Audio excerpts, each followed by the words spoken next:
The world's biggest tournament is coming, and the official FIFA World Cup 26 Tri-Under competition ball is here at the Goal 90 shop. Designed for the game's biggest stage, it's built for precision, speed and control.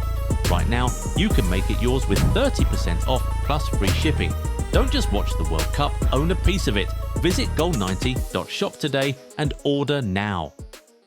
Representing your homeland on the biggest stage is a thing of pride for almost every footballer in the world, but over the years the definition of home in football seems to have changed over and over again. For some, it's the place of your birth. For some others, it's your ancestral land, and for a few more, it's just wherever gets you closer to silverware and world renown. Now, we're not here to group footballers into these categories. Rather, we're here to look at those national teams who have lost the most talents to other countries to the point where it feels like they're now feeding the bigger nations. These are 7 countries that get treated like feeder clubs. We'll start with Turkey. These guys get treated like a feeder club to Germany, and it's not so surprising because there's a lot of history between these two countries which has significantly grown the Turkish diaspora in Germany. This has led to us seeing a lot of players of Turkish descent representing the Germany national team. İlkay Gündoğan, Mesut Özil, Mehmet Scholl, Emre Can and Mustafa Dogan are some players of Turkish descent who chose to represent the Germany national team. But to be fair, all of those guys except Dogan were born in Germany, so Germany was still very much home to them. But shout out to players like Kenan Yildiz and Hakan Çalhanoğlu who were born in Germany but still chose to play for Turkey right from the very beginning. Up next, let's look at Ghana. These guys produce a lot of talented players, but it just so happens that a lot of them aren't born in Ghana, leading them to go on to represent other countries on the biggest of stages. Right now, we have Nico Williams playing for Spain, Memphis Depay, Jeremy Frimpong, Brian Brobby and Cody Gakpo playing for the Netherlands, Yunus Musa and Patrick Agyemang playing for the US, Kevin Danso playing for Austria, Kobbie Mainoo and Eddie Nketiah playing for England, Jeremy Doku playing for Belgium, Zion Suzuki playing for Japan, and even in women's football we have Michelle Agyemang playing for England. And all these are just current footballers. If we decide to throw it back, it would include players like Jerome Boateng and Mario Balotelli. We could even throw Alphonso Davies into the list because he was born in Ghana but now represents the Canada national team. There are just too many players of Ghanaian descent who didn't or don't represent the national team. Now, we'll look at another West African nation in a bit, but first, take a second to go subscribe to the channel so you never miss out on our amazing content, okay? Just before we talk about Ghana's neighbours, let's look at Algeria. These guys are another country that produces a lot of talented players who they don't keep.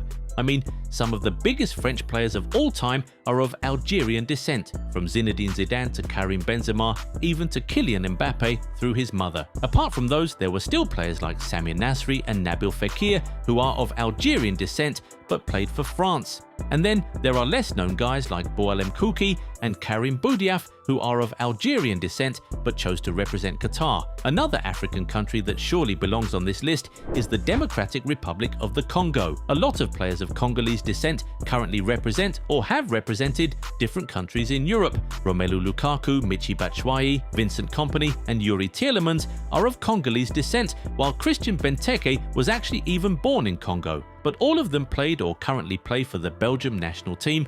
Jose Bozingua was born in Congo, but he represented the Portugal national team. Even the great Claude Makelele as well as Steve Madanda were born in the Congo, but they ended up representing France. Those are some really big names that could have played for the Congo national team across different generations. Pretty nuts when you think about it. Let's now talk about that huge West African country, Nigeria. They're perhaps the #1 victim in the world when it comes to this. There are players of Nigerian descent representing national teams all over the world. It's so prevalent that even if we decide to name just one player per country, it would still be an endless list. Bukayo Saka represents England, Jamal Musiala represents Germany, Joshua Zirkzee represents the Netherlands, Patrick Dorgu represents Denmark, Folarin Balogun represents the US, Manuel Akanji represents Switzerland, Samuel Adekugbe represents Canada, Michael Olise represents France, Destiny Udogie represents Italy, Samu Agahawa plays for Spain, David Alaba plays for Austria. Heck, they even have Joel Chima Fujita, who's of Nigerian descent and represents Japan. At this point, it feels like Nigeria is feeding the world with talents. They even feed their fellow African countries, you know. Emmanuel Adebayo is of Nigerian descent, but he represented Togo. But of all countries, it feels like Nigeria feeds England the most. Saka, Madueke, Eze, Solanke, Tammy Abraham, Dele Alli, Fikio Tomori, Ross Barkley are some players of Nigerian descent who chose to play for England, but of course the list is much longer than that. Moving on, let's talk about Poland. For so many years, these guys have been treated like a feeders team for so many national teams, especially Germany. Miroslav Klose is the all-time top scorer in World Cup history, and as you know, he achieved that feat with the Germany national team, but did you know that he was actually born in Poland? Same thing for Lukas Podolski and Piotr Trochowski.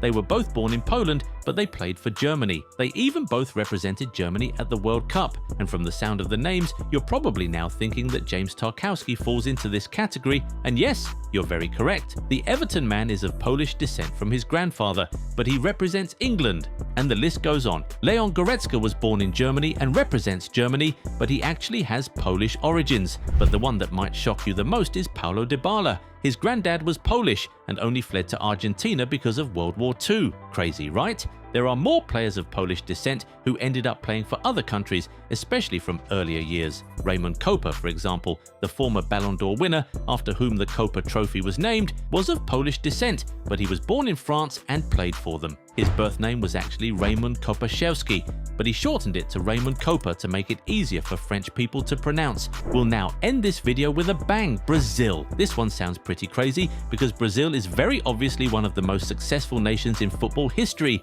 They have a great football reputation, amazing footballing culture, and everyone wants to play for them. But it seems that they have produced too many talents that they can afford to feed other nations while still having more than enough for themselves. Yes, they are great, but Brazil has actually fed so many teams over the years.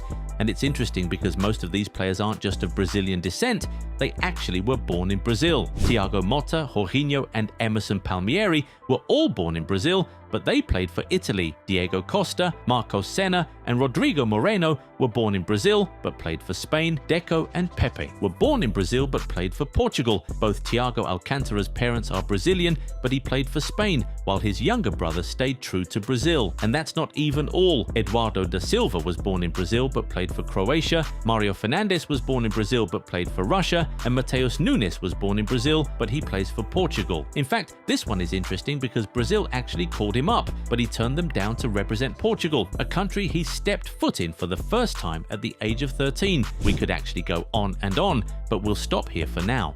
Now, we want to hear from you. Are there more countries that feel like feeder clubs to you? If you were to give the award for greatest feeder nation, who would that award go to? Get in the comments and talk to us. If you enjoyed this video, give it a thumbs up and subscribe to the channel. Also, turn on the bell notification so you never miss out on new content. Catch you in the next one. Bye. Do you want to make money with affiliate marketing? Join the Goal 90 Shop affiliate program and start earning today. Get your unique affiliate link and exclusive discount coupon to share with your audience. Every sale made through your link earns you a 10% commission. No limits, just real earnings. Don't miss out. Turn your influence into income now.